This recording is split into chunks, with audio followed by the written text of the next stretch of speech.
성도 여러분, 오늘은 성서학당 18번째 시간으로 하나님의 말씀을 함께 나누겠습니다. 오늘은 특별히 마태복음 17장을 읽고 그 속에 담겨있는 하나님의 말씀을 받는 시간이 되길 바라고, 또 예수님께서 제자들과 함께 행하셨던 일, 그것을 또 이렇게 주의 깊게 살펴보면서 그 속에서 마치 우리가 거기 같이 있었던 것처럼 생각하면서 우리를 점검하는 그런 시간이 되길 바랍니다. 오늘은 마태복음 17장 1절로 28절을 읽고 함께 말씀을 나누도록 하겠습니다. 먼저 성경 본문을 읽도록 하겠습니다. 마태복음 17장 1절로 27절의 말씀입니다. 엿새 후에 예수께서 베드로와 야고보와 그 형제 요한을 데리시고 따로 높은 산에 올라가셨더니 그들 앞에서 변형되사 그 얼굴이 해같이 빛나며 옷이 빛과 같이 휘어졌더라. 그때에 모세와 엘리야가 예수와 더불어 말하는 것이 그들에게 보이거늘 베드로가 예수께 여쭈어 이르되 주여 우리가 여기 있는 것이 좋사오니 만일 주께서 원하시면 내가 여기서 초막셋을 짓되 하나는 주님을 위하여 하나는 모세를 위하여 하나는 엘리야를 위하여 하리이다. 말할 때에 호련히 빛난 구름이 그들을 덮으며 구름 속에서 소리가 나서 이르시되 이는 내 사랑하는 아들이요 내 기뻐하는 자니 너희는 그의 말을 들으라 하시는지라. 제자들이 듣고 엎드려 심히 두려워하니 예수께서 나와 그들에게 손을 대시며 이르시되 일어나라 두려워하지 말라 하시니 제자들이 눈을 들어 보매 오직 예수 외에는 아무도 보이지 아니하더라. 그들이 산에서 내려올 때에 예수께서 명하여 이르시되 인자가 죽은 자 가운데서 살아나기 전에는 본 것을 아무에게도 이르지 말라 하시니 제자들이 물어 이르되 그러면 어찌하여 서기관들이 엘리야가 먼저 와야 하리라 하니나이까. 예수께서 대답하여 이르시되 엘리야가 과연 먼저 와서 모든 일을 회복하리라. 내가 너에게 말하노니 엘리야가 이미 왔으되 사람들이 알지 못하고 임의로 대우하였도다. 인자도 이와 같이 그들에게 고난을 받으려니와 받으리라 하시니 그제서야 제자들이 예수께서 말씀하신 것이 세례 요한인 줄을 깨달으니라. 그들이 무리에게 이르매 한 사람이 예수께 와서 꿇어 엎드려 이르되 주여 내 아들을 불쌍히 여기소서 그가 간질로 심히 고생하여 자주 불에도 넘어지며 물에도 넘어지는지라. 내가 주의 제자들에게 데리고 왔으나 능히 고치지 못하더이다. 예수께서 대답하여 이르시되 믿음이 없고 패역한 세대요 내가 얼마나 너희와 함께 있으며 얼마나 너에게 참으리요 그를 이리로 데려오라 하시니라. 이에 예수께서 꾸짖으시니 귀신이 나아가고 아이가 그때로부터 나으니라. 이때 제자들이 조용히 예수께 나와 이르되 우리 일은 어찌하여 쫓아내지 못하였나이까. 이르시되 믿음이 작은 까닭이니라. 진실로 너희에게 이르노니 만일 너희에게 믿음이 겨자씨 한 알만큼만 있어도 이 산을 명하여 여기서 저기로 옮겨지리라 하면 옮겨질 것이요 또 너희가 못할 것이 없으리라. 갈릴리에 모일 때 예수께서 제자들에게 이르시되 인자가 장차 사람들의 손에 넘겨져 죽임을 당하고 제3일에 살아나리라 하시니 제자들이 매우 근심하더라. 가버나움에 이르니 반세겔 받는 자들이 베드로에게 나와 이르되 너희 선생은 반세겔을 내지 아니하느냐. 이르되 내신다 하고 집에 들어가니 예수께서 먼저 이르시되 시몬아 네 생각에는 어떠하냐. 세상 임금들이 누구에게 관세와 국세를 받느냐. 자기 아들이게냐 타인에게냐. 베드로가 이르되 타인에게니이다. 예수께서 이르시되 그렇다면 아들들은 세를 면하리라. 그러나 우리가 그들이 실족하지 않게 하기 위하여 네가 바다에 가서 낚시를 던져 먼저 오르는 물고기를 가져 입을 열면 돈 한 세겔을 얻을 것이니 가져다가 나와 너를 위하여 주라 하시니라. 아멘. 오늘도 몇 가지 에피소드가 담긴 본문을 읽었습니다. 오늘 성경에 보면 예수님께서 베드로와 야고보와 그 형제 요한을 데리고 높은 산에 올라가셨다라는 그런 이야기가 시작 펼쳐집니다. 그걸 우리는 이제 제목을 붙여서 그 산을 변화산 뭐 이렇게 표현하는데 정확한 지명은 오늘 성경에서 소개되고 있지 않아요. 그런데 오늘 성경을 보니까 예수님이 그 산에 올라가셔서 변형되셨대요. 그리고 변형되실 뿐 아니라 그 곁에 엘리야와 모세가 나타나서 예수님과 대화했다는 거예요. 그리고 제자들은 그 광경을 보고 놀래서 엎드려고 두려워 떨며 있을 때에 예수님께서 너들에게 말씀하시죠. 두려워하지 말라. 그죠? 일어나라. 그래 하시면서 제자들을 세워서 다시 이제 산에서 내려오시게 되는데, 내려오시면서 말씀하시되 너희가 오늘 본 것에 대해서는 인자가 죽은 자 가운데서 다시 살아날 때까지 아무에게도 말하지 말아라 하고 비밀 유지를 명하셨어요. 그때 제자가 질문하죠. 제자들이. 그런데 왜 서기관들은 엘리야가 먼저 와야 한다고 합니까? 라고 말할 때 맞다. 엘리야가 먼저 와서 모든 일을 회복하리라 이렇게 말씀하셨어요. 그리고 예수님은 말씀하시기 엘리야가 이미 왔으되 사람들이 알지 못하고 그를 임의로 대우하였도다 하면서 얘기했을 때 제자들이 예수님 앞에 온 사람 바로 세례 요한이 엘리야였구나라는 걸 깨닫게 됐다는 거예요. 자, 그리고 내려와서 산에서 내려와 보니까 산 아래에서는 나머지 9명의 제자들이 간질병 들린 아이를 데리고 온 아버지와 그 아이를 놓고 치유하지 못하고 쩔쩔매고 있었다는 거예요. 근데 예수님께서 그 아이를 데려오게 하시고 꾸짖으셔서 귀신이 나가게 하셨다라고 성경은 표현해요. 간질이라고 분명히 얘기를 했다가 그 간질의 주체가 누구였냐면 그 아이 속에 들어와 있는 귀신이었던 것을 예수님이 간파하시고 귀신을 내쫓으셨어요. 그러자 아이가 온전히 되어서 회복됐다는 거죠. 그때 제자들 왜 우리는 이거를 하지 못했습니까? 왜 쫓아내지 못했습니까? 했을 때 너희가 믿음이 적은 영고다. 이러면서 믿음이 적은 것에 대한 책망을 하셨어요.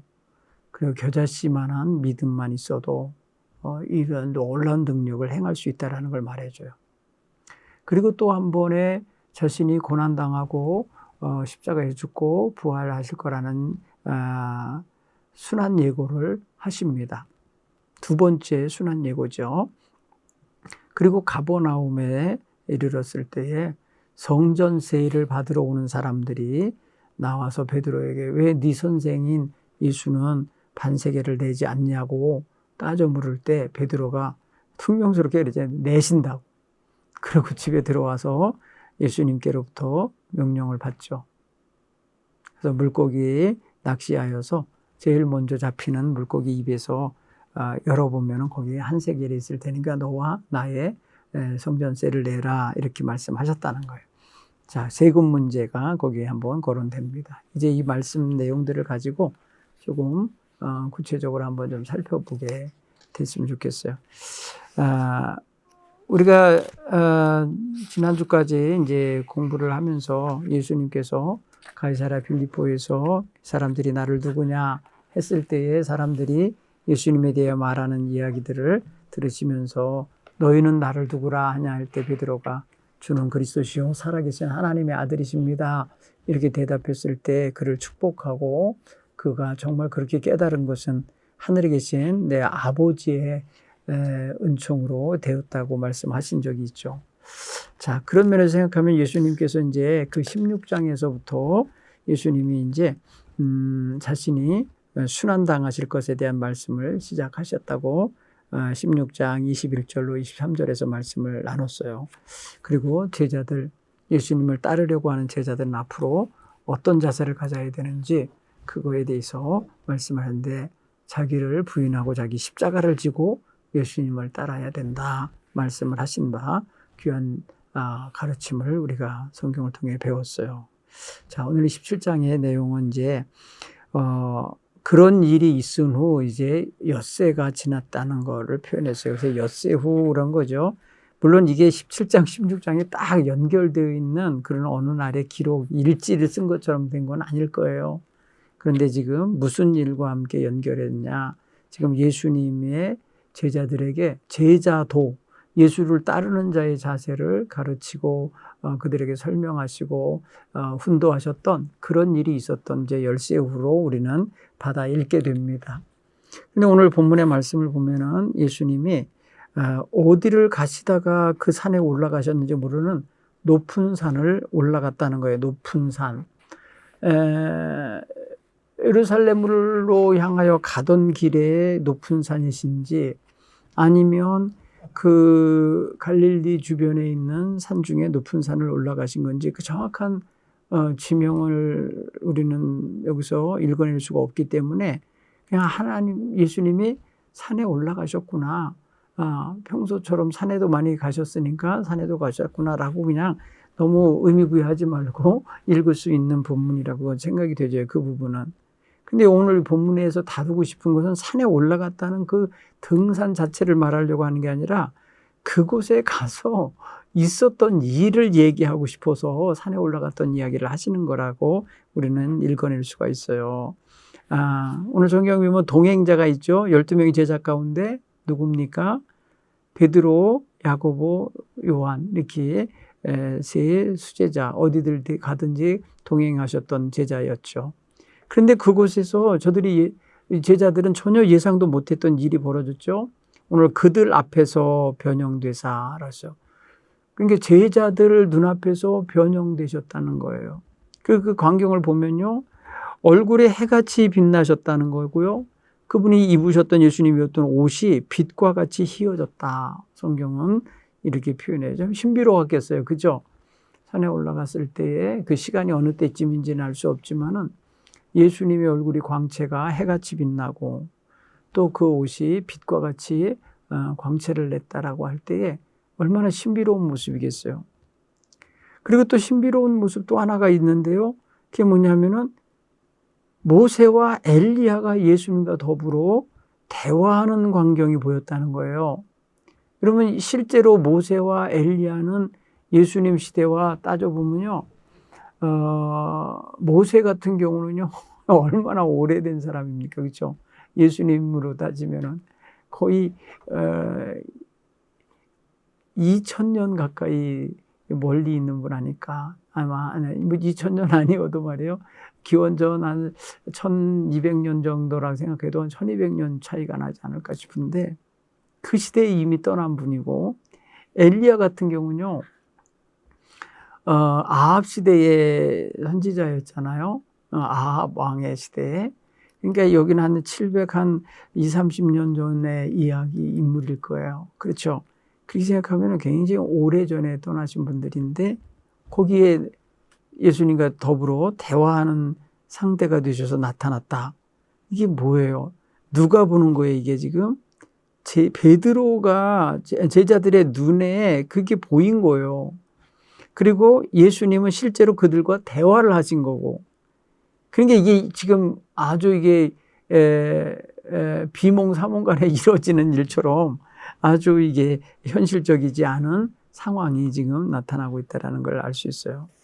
거기에 보면은 아마 아주 굉장히 상징적이고 어떤 무언가를 예고하는 내용처럼 들려지는데 이게 예수님이 성육신하기 전에 지니셨던 하나님의 아들로서의 놀라운 영광이 드러나는 모습 같아요. 해같이 빛나고 그 옷이 광채가 났다고 한다면 요한계시록에 하나님의 모습을 표현할 때 쓰는 단어와 똑같은 것들이죠.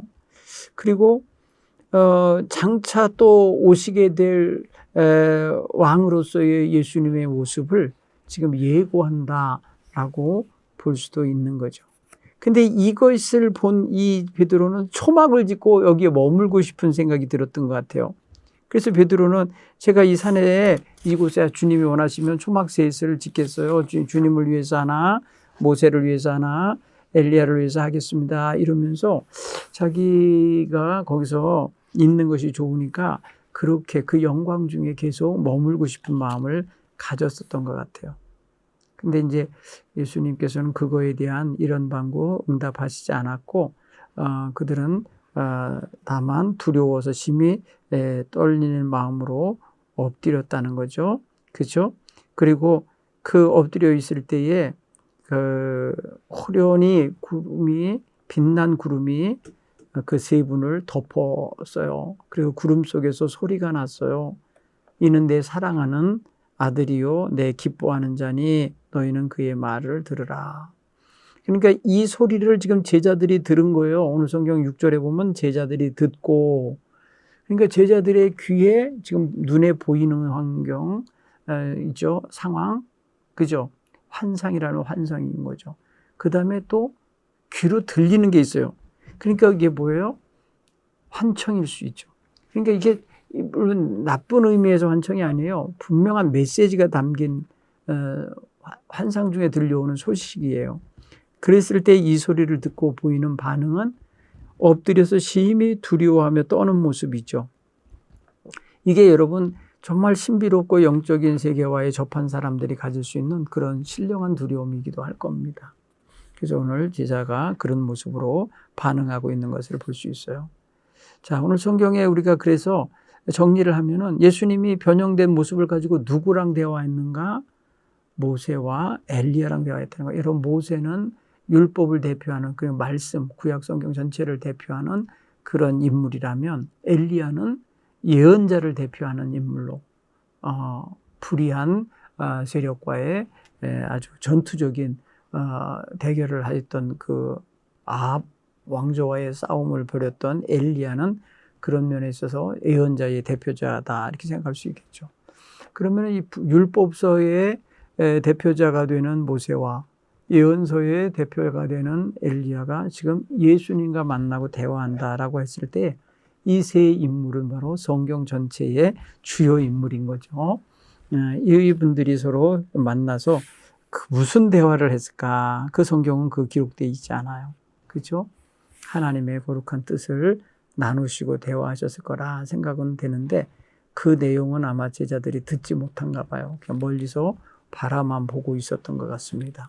자, 그런가 하면 예수님보다 먼저 와서 모든 일을 회복할 자가 누구냐고 질문했는데 엘리야가 그렇게 할 거라고 했는데 왜 그런 말들을 하는 건지 여기서 말하는 회복이 뭔 뜻을 말하는 건지 우리가 좀 생각해 봐야 돼요. 엘리야를 상징하는 인물은 예수님 당시에는 세례 요한이었죠. 주의 길을 예비하라. 천국에 가까웠느니라 회개하고 회개하게 했고 그 다음에 주님의 길을 예비하고 이렇게 외쳤죠. 그때 그 엘리야가 이렇게 들판에서 약대 털옷을 입고 이렇게 야전에서 생활하면서 예언을 한 인물이라면 신약에서는 세례 요한이 그랬다고요. 그죠? 그가 약대 털옷을 입고 그다음에 무슨 메뚜기를 양식처럼 먹고 그다음에 석청을 먹고 하면서 살았다고 성경은 그를 얘기하잖아요. 그래서 광야에서 외치는 자의 소리라 이렇게 세례 요한의 요한복음에 보면 자기소개를 해요. 그러니까 사람들은 그런 얘기를 들을 때 엘리야가 이렇게 살았다는데 엘리야라는 사실에 대하여 세례 요한과 연결하는 그런 내용들을 종합해 볼 수가 있어요. 그리고 뭘 회복하겠다는 거예요? 엘리야가 오면은 회복하게 될 거다라고 했다. 11절에 예수께서 이르시되 엘리야가 과연 먼저 와서 모든 일을 회복하리라 할 때 이게 세례 요한과 연결해서 우리가 생각해 볼 때 뭘 회복한다라는 걸까? 뭘 준비시키면서 회복시키는 걸까 생각해 보면 바로 백성들을 죄에서 회개하고 전심으로 회심하게 함으로써 오실 메시아를 맞을 준비를 하게 만드는 작업을 진행할 사람이거든요. 그러니까 그런 면에서 생각하면 회개하고 주님 맞이할 준비하게 하는 그런 것이 바로 정상적인 모습으로 회복되어서 메시아를 맞이할 준비 상태를 구비시키는 것, 그런 역할이 바로 엘리야의 역할고 세례 요한의 역할이다라고 하시는 것이죠. 그래서 그렇게 생각해 보면은 세례 요한의 역할은 하나님의 구원 계획과 메시아이신 예수님을 맞이할 준비를 시키는 일들, 이런 것 속에서 이제 주님의 하나님의 구속사의 그 전개가 진행되게 되는데 그 시대에 정말 예수님이 오심으로써 모든 것을 다 온전케 하실 그런 역사를 기대하게 합니다. 자, 그리고 이제 산에서 내려올 때 예수님께서 그런 말씀을 하시잖아요. 인자가 죽은 자 가운데서 살아나기 전에는 본 것을 아무에게도 이르지 말라 할 때 그 주님 자신의 죽음과 부활을 여기서 말씀하셔요. 그러니까 제자들은 사실 오늘 지금 이거는 예수님이 죽음 당하기도 전이고 부활하기도 전인데 있었던 일이잖아요. 그러면 그들이 그 시점에서 이 말씀을 들을 때 우리 주님이 죽고 우리 주님이 다시 살아날 거구나 라는 것을 마음에 두고 있어야 되는 거죠. 그게 전제죠. 그런데 이 성경이 기록된 건 언제예요? 예수님의 죽음과 부활의 사건이 있은 이후에 기록되어 있으니까 이 이야기가 이미 죽기 전에, 부활의 사건이 있기도 전에 예수님이 예고하신 일이었구나라는 것을 알 수가 있죠. 그때 가서 말하라 이렇게 된 거죠. 그러니까 그 전에 가서는 아마 이야기도 안 됐을 거예요. 그렇죠? 그러나 이제 이게 마태복음이 기록되면서 이 사실이 증언되고 있는 거죠. 그렇게 생각해 보면은 예수님께서 왜 이것을 그때 가서 말하라 하셨을까 생각해 보면 지금 얘기를 해봐야 믿어지지 않을 테니까. 그죠? 지금 그런 어떤 모세와 엘리야를 나타나서 예수님이 대화했고 막 이런 거 했다 그러면 안 믿어지죠.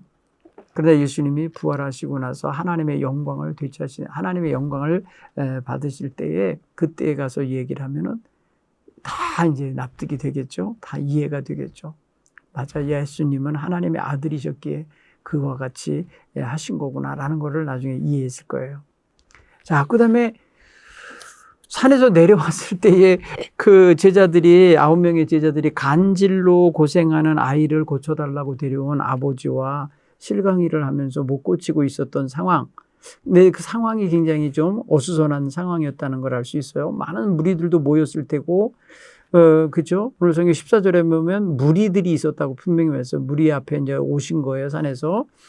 그랬더니 그 한 사람이 와가지고 예수님 앞에 무릎을 꿇고 자기 사정을 아뢰면서 도움을 청하잖아요. 그렇죠? 그 보면 여기서도 귀신 들린 아이를 데리고 있는 아버지의 고뇌가 있을 거예요. 그러니까 고침받기 위해서 예수님에게로 데리고 왔는데 마침 예수님이 부재하신 거죠. 산에 가시고 안 계시니까 제자들에게 의탁을 했는데 제자들이 해결을 못 해준 거죠. 그렇죠? 오늘 10절에 보면 내가 주의 제자들에게 데리고 왔으나 능히 고치지 못하더이다. 그러니까 제자들이 못한 일이 결과가 지금 예수님 앞에 펼쳐진 거예요. 그때 예수님은 그 상황을 보시면서 17절에 믿음이 없고 패역한 서대요 이렇게 표현했어요. 그 상황을 믿음이 없는 자들이 펼치는 상황으로 본 거예요. 믿음이 없는 세대요, 패역한 세대요, 내가 얼마나 너희와 함께 있으며 얼마나 너희에게 참으리요 하시면서 예수님 없는 사이에 아무 일도 못하고 있고 오히려 빈축을 차고 있는 이 제자들을 향하여 꾸짖으신 거죠. 그리고 예수님이 그 아이를 내게로 데려오라 해갖고 꾸짖으시잖아요. 귀신이 나가고 아이가 그때로부터 나으니라 이렇게 표현했고요. 그때 보면은 제자들이 이제 아이는 고쳐졌어요. 상황 정리가 됐습니다. 자, 여기까지 이야기하면 그냥 상황 정리한 걸로 끝나지만은 성경은 지금 더 이야기를 전개하는데 그 상황에서 제자들이 예수님께 물었다는 거죠. 19절 이때의 제자들이 조용히 예수께 나와 이르되 우리는 어찌하여 쫓아내지 못하나이까. 지금 예수님은 하셨는데 왜 우리는 못했죠? 이렇게 물은 거예요.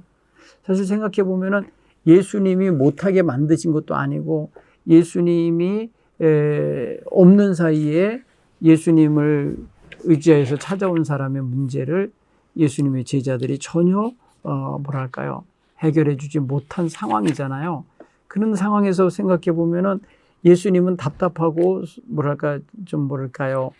지금 책망하시는 그런 기분이 드는 마음 어떤 건지 아시죠? 제자들이 제 역할을 못한 것 같이 느껴지신 거예요. 그러니까 이 믿음이 없고 패역한 세대요 하면서 꾸짖는 걸 보시면은 예수님이 상당히 힘드셔요. 그런데 여러분 오늘 이 아이를 고치는 장면에 보면은 우리가 하나의 또 아주 중요한 힌트를 하나 볼 수 있어요. 15절이에요. 한번 읽어볼까요? 15절에 보면 주여 내 아들을 불쌍히 여기소서 그가 간질로 심히 고생하여 자주 불에도 넘어지며 물에도 넘어지는지라 내가 주의 제자에게로 데리고 왔으나 능히 고치지 못하였더이다. 이거예요. 여기 보면은 내 아들 주여 내 아들을 불쌍히 여겨주소서 하면서 그 아버지가 구하는 기도 있죠. 아버지가 예수님께 청하는 그 청함 거기에 보면은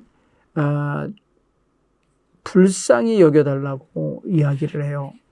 여러분 이 불쌍히 여기는 여김이 은총이 내려가는 통로예요. 사실은 불쌍히 여겨줄 수 있는 마음가짐이 이게 얼마나 소중한 마음인지 몰라요.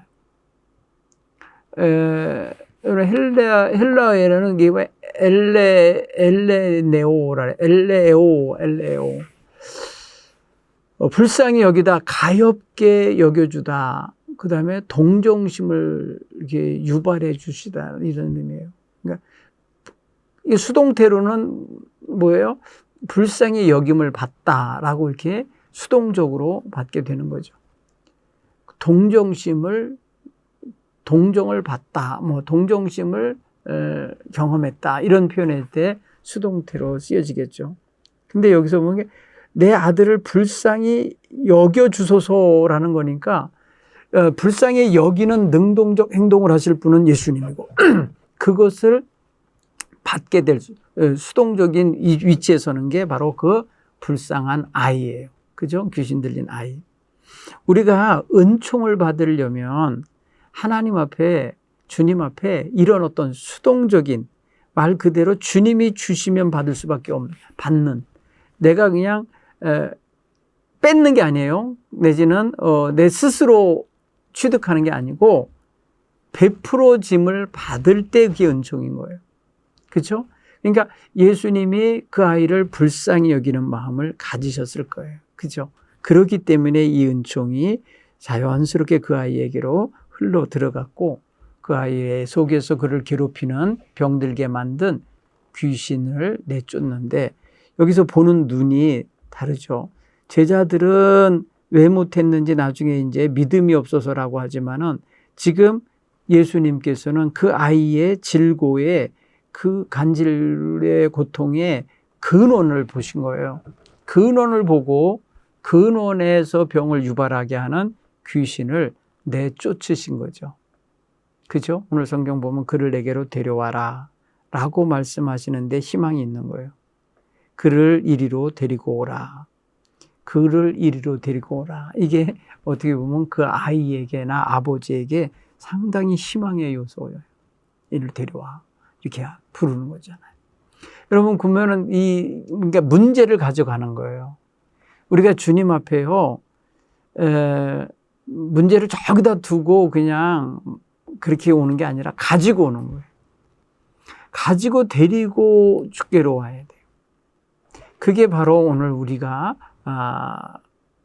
가져야 할 태도다. 오늘 예수님이 없을 동안에는 어떻게 됐어요? 주의 제자에게 데리고 왔으나 능히 고치지 못하더이다. 문제 해결의 능력이 없는 제자들에게 온 거잖아요. 그런데 지금 예수님이 등장하심으로써 이제 이 아버지에겐 새 희망이 생긴 거예요. 정말 문제 해결의 능력자가 오신 거예요. 그럴 때 예수님께서 그 아이를 이리로 데리고 와라. 이 말은 다른 데가 아니에요. 내게로 데려오라는 거죠. 나 있는 곳으로 데리고 와라. 이렇게 말씀을 하시는 거죠.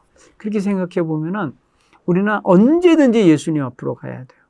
언제든지 예수님 앞으로 우리의 문제를 가지고 운반해서 가지고 가야 돼요. 그래서 하나님의 귀한 은총을 받음으로써 우리에게 새로운 변화와 삶의 역사가 나타나게 하셔야 돼요. 그 다음에 오늘 성경 18절에 보면 예수께서 꾸짖으셨다는 표현을 썼습니다. 귀신에 향하여 꾸짖으신 거겠죠. 꾸짖으셨다라는 것은 에피티마오라는 단어인데요. 이것은 뭐예요? 그 사탄이, 그러니까 그 귀신이 그 아이 속에서 벌인 일들에 대하여 책망하신 거고, 거기에 대하여 징계를 내리신 것과 같아요. 그러니까 호되게 꾸짖으신 거예요. 어디서 그런 짓을 했냐? 누구 맘대로 그 영혼에게 가서 그 짓을 했냐? 그래서 꾸짖으신 거예요. 그때에 귀신이 나아갔다라고 표현해서 나간다. 예. 여러분 엑소더스라는 그런 요즘에 이제 괴기 영화 보면은 귀신 들린 자를 이렇게 고치기 위해서 애쓰는 그런 치유술사들의 노력이 보이는데, 여기서 보면 에크라는 단어에서 엑스라고 표현한 단어가 있어요. 거기에 그게 뭐냐면은 엑셀렌 에텐이라고 하는데, 그거는 뭐 나갔다 그러는데 나가는 거예요. 엑스가 뭐예요? 바깥으로 나가는 걸 의미해요. 그래서 그 존재 속에서 자리 잡고 있던 귀신이 그곳에서부터 쫓겨나가는 상황을 말씀하고 있는 거예요. 그렇게 보면은 예수님께서는 귀신이 그 아이 속에서 자리 잡고 그 아이를 지 맘대로 조종하고 주관했다는 것을 간파하신 거예요. 사랑하는 성도 여러분, 오늘 우리도요, 우리 속에 우리 생각이 아닌 사탄이 심어놓은 생각에 지배를 당하고 끌려다니고 또 그로 인하여 죄를 유발하는 일들이 종종 있습니다. 그걸 분석하셔야 돼요. 그걸 발견하셔야 돼요. 그래서 예수의 긍휼히 여기시고 예수님의 손길과 눈길이 닿기를 소원하며 예수님 앞에 철저히 부복하고 엎드려서 자신을 치유받기를 간구할 수 있는 이런 상황을 우리가 가져야 돼요. 19절에 제자들이 조용히 와갖고 예수님, 근데 우리는 왜 어째서 쫓아내지 못했나이까? 라고 물을 때에 예수님이, 그러니까 제자들도 하고 싶었던 것 같아요. 그런데 못했잖아요. 그러니까 조용히 와가지고 우리가 왜 우리는 못했습니까? 왜 못 쫓아냈습니까? 이렇게 표현했어요. 못 고쳤습니까가 아니에요. 못 쫓아냈나이까? 이렇게 물어보잖아요. 우리가 왜 쫓아내지 못했습니까? 표현하는 거예요. 여러분, 그러니까 문제가 병이라고 하는 간질병이라는 병이라고 하는 결과를 치료해내는 게 능사가 아니라 그것을 유발하게 만든 원인을 보고 원인을 공격하고 원인을 끊어내고 원인을 잘라내는 작업을 해야 되는데, 아마도 제자들은 그걸 못했던 것 같아요. 그래서 이제 나중에서 이제 시각이 바뀐 거예요. 우리는 왜 고치려고 애를 썼겠죠. 그죠? 고치려고 했지만 제자들이 못했다고 그랬잖아요. 그런데 16절에 보면은 제자들에게 데리고 왔으나 능히 고치지 못하더이다 하잖아요. 고치지 못하더이다. 그런데 고치는 것은 병이에요. 병이라고 하는 결과에 대한 것을 접근하는 방식이었지만은 예수님이 접근하신 것은 병을 유발하게 만든 원인인 귀신을 상대하신 거예요. 귀신을 상대하는 방법은 믿음밖에 없는 거라. 그래서 왜 못했습니까? 할 때 우리는 왜 쫓아내지 못했습니까? 너희가 믿음이 적은 이유다. 너희 믿음이 적기 때문이다. 이렇게 믿음이 적음에 대하여, 적다라는 표현은요, 다른 표현을 하면 불완전한 걸 의미하는 거예요. 온전치 못한 믿음. 물론 양적으로 적은 믿음이라고도 이해를 할 수 있지만은, 예, 오늘 성경 그 단어 있잖아요. 오늘 성경이 여기서 쓰는 것은 올리고피스타인이라는 단어인데요. 스틴이라는 단어인데, 이 속에는요, 믿음의 적음과 동시에 뭐냐면 불완전함이 들어있다고. 믿음이 온전치 못한 거예요. 불완전한 믿음을 갖고 있었다. 이런 의미예요. 오늘 우리가 정말 담대한 믿음으로, 온전한 믿음으로, 주를 믿는 믿음으로 무장하고 있는가, 우리 자신을 돌아보아야 할 줄 믿습니다. 예수님 그 온전한 믿음만 가지면, 겨자씨만한 것이 온전하기만 하면 그게 바로 생명력이 있는 거거든요. 그렇기 때문에 덩치만 크다고 덩어리만 크다고 되는 게 아니라 생명력 있는 믿음이어야 돼요.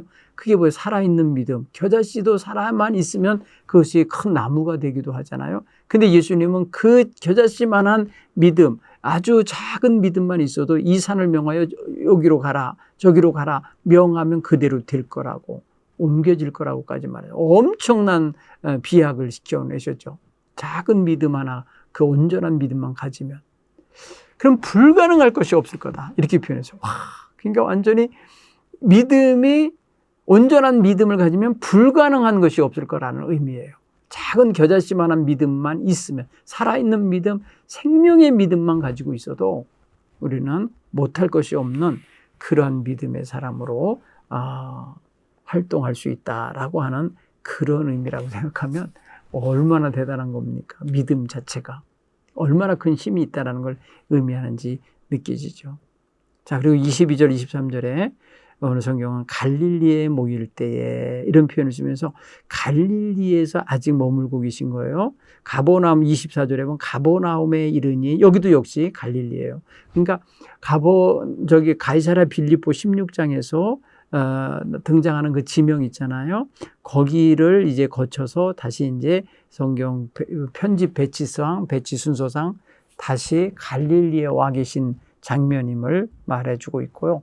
거기서 예수님은 다시 자신이 순환을 당하고 죽임당한 후에 다시 3일 후에 살아날 거라고 하는 죽음과 부활을 예고하시는 말씀을 하셨어요.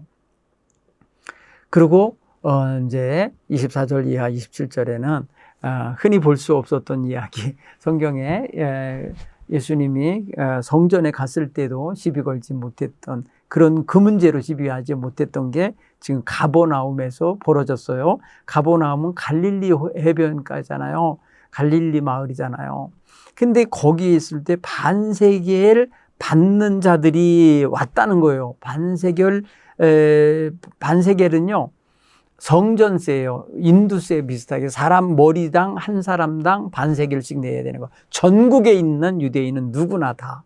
네, 그게 성전 관리 비용이에요. 그래서 그 세금이 있어요. 어떻게 보면 이게 성전세라고 표현하지만 유대 공동체에 있어서는 국세 수준 되는 건데, 물론 당시에 세금은 로마의 어떤 그 행정 치리에 필요한 국세에 관세는 거기서 다 걷어갔을 거예요. 그거 외에 지금 종교세죠. 일종의 종교 생활하는 데 있어서, 신앙생활하는 데 필요한 율법에 규정된 대로 반세겔을 내게 되는 건데, 이 반세겔은 한 세겔이 12g이라니까 한 6g 정도 되는 거예요. 이 세겔은요, 중량 단위예요. 중량. 개수가 아니고 액수가 아니고 얼마 이런 게 아니고 무게 단위예요. 무게. 저울에다 달았을 때에, 그러니까 뭐 은 6g 이 정도로 생각하면 되는 건데, 당시에 그게 얼마나 가치가 있는 건지 모르지만은 아마 모든 사람들이 내는 거니까 그렇게 비싸진 않았을 것 같아요.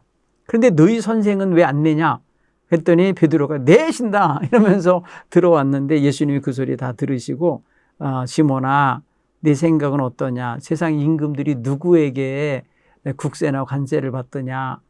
그 아들들에게 받더냐? 아니면 국민들에게 받냐? 그랬더니 예, 백성들이죠. 타인들이죠. 그랬더니 맞다.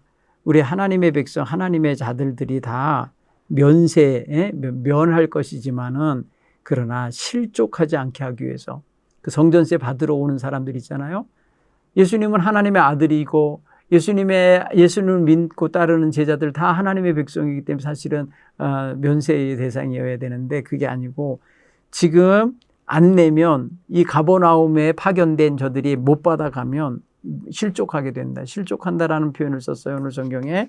저들을 실족하게 하지 않기 위해서라도 가서 내라고 낚시법을 알려주신 거예요. 그게 보면 여러분 실족하게 되면 어떤 일이 벌어지겠어요? 예수님과 그의 제자들에 대해 반감을 갖지 않겠어요? 반감? 그렇죠? 그래서 스칸달리조라고 하는 이 단어는 걸려 넘어지게 된다. 비틀거리게 만든다. 반감을 불러일으킨다. 그 다음에 그로 인하여 죄를 범하게 만든다. 어긋나게 해서. 그러니까 이런 일이 벌어질 수 있기 때문에 오늘 성경 표현에서 실족하지 않게 하기 위하여라는 표현을 쓰시면서 예수님은 실족하게 되는 걸 원치 않으신 거죠. 안 내도 되는 거지만 하나님의 아들로서. 근데 그렇게 말하면 그 당시 사람들이 실족하고 뭔 소리냐고 무슨 개소리냐고 그러면서 예수님을 관공서로 끌고 가려고 하거나 제자들을 잡아가려고 하거나 막 그러지 않았을까 하는 생각이 드는 거예요. 자, 오늘 성경 본문에 이렇게 보면서 한번 좀 생각해 보시자고요. 자, 제자들은 주님께 무한한 능력을 받고도 믿음이 부족해서 아이에게 들어있는 귀신을 알아차리지도 못하고 쫓아내지도 못하는 상황이었죠. 자, 우리가 믿음으로 행한다고 하는 것은 우리 안에 계신 하나님의 능력이 우리를 통하여 발현되도록 우리가 믿음으로 말하고 행하는 것으로 나타나야 되는 거죠. 그렇죠? 우리가 하나님의 능력을 믿는다고 할 때에 그 믿음의 그 말과 행동이 바로 기적과 은혜를 끼치는 통로로 쓰여져야 되는 거예요. 오늘 제자들이 자기들 속에 있는 하나님을 향한 믿음, 예수님에 대한 믿음이 온전하지 못해서 그 작은 믿음이라서 결국에는 그 아이 속에 들어있는 귀신을 쫓아내지 못하는 결과가 있었다. 그래서 치유하지 못한 교회가 된 것이다라는 걸 볼 수 있어요. 자, 우리는 근데 히브리서 12장 2절에서 말씀하시지만 믿음의 주요 온전케 하시는 이이신 예수를 바라보자. 이렇게 히브리서 기자는 우리에게 권면하잖아요. 예수님을 바라보자. 그를 향하여 뭐라냐? 온전케 하시는 이런 표현을 썼어요. 우리의 믿음이 없음을 도와주옵소서. 나의 믿음 없는 걸 도와주옵소서. 여러분 마가복음에 가면은 이 아버지가 뭐라냐? 할 수 있거든 무슨 일이든 해 주십시오. 이렇게 하는데 할 수 있거든이 무슨 말이냐 하면서 예수님께서 여기서 그 아버지를 꾸짖어요. 그러면 내가 믿습니다. 나의 믿음 없음을 도와주소서 이렇게 이제 고야죠. 그 장면하고 생각하면 마태복음은 조금 간단하게 정리해 놓았고요. 본 틀에 들어있는 마가복음 9장 14절로 29절을 읽으면은 거기에서는 자기의 믿음 없음에 대하여 고백하는 모습을 우리가 누가복음 9장 37절에서도 함께 읽게 됩니다. 자, 또 우리가 여기서 우리의 믿음이 정말 이 사회에서 또 믿지 않는 사람들 속에서 정말 생명력 있게 발현되어야 된다고 믿습니다. 우리가 믿음 있는 사람들인 거 세상이 알아요. 사탄도 알아요. 그러니까 초라하게 믿음 없이 이렇게 없는 사람처럼 구부러지고 왜곡되고 또 죄악에 쉽게 물들고 이러는 건 스스로가 믿음을 얼마나 뭐랄까요 형편없이 만들어버리는 결과인지 우리가 깨달아야 될 거라 믿습니다. 자, 오늘 마태복음 7장을 읽으시면서 여러분 마음속에 도전이 주어진다면 무엇입니까? 강하고 담대한 믿음의 사람인가? 나는 예수님의 역사와 또 예수님이 함께 하시는 그런 놀라운 걸 다 믿고 내 삶 속에서 예수님을 드러내고 반영하는 믿음의 사람으로 살고 있는가? 한번 되물으시면서 자신의 신앙의 자세를 다시 한번 좀 확립하시는 그런 기회를 삼으시기를 간절히 바랍니다. 감사합니다. 우리 다음 주에 또 만나서 공부하도록 하겠습니다.